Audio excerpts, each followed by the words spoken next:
acknowledge that there isn't any justice without truth, and that truth requires a fundamental acknowledgement not just of the problems that exist, but more importantly of the harms that have been caused and the impacts of those harms.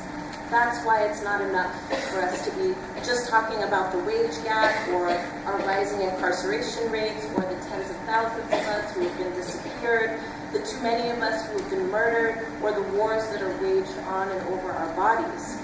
We have to talk about the impacts, the separation of families, the generational trauma, the impacts of capitalism, and imperialism and racism on Black women and Black gender non-conforming people, and that means fundamentally that we are being denied, systematically denied, our fundamental human rights. So, recognition of the impacts of being denied our fundamental human rights have to come in the form of reparations. During the International Decade for People of African Descent, a full and robust discussion, plan of action, and implementation of that plan with ongoing evaluation is necessary. And without it, having this decade named for us borders on being merely symbolic.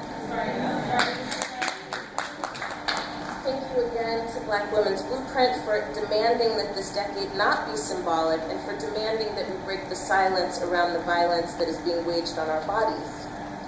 Now, in order to get to reparations, we must demand action that is financial and non-financial.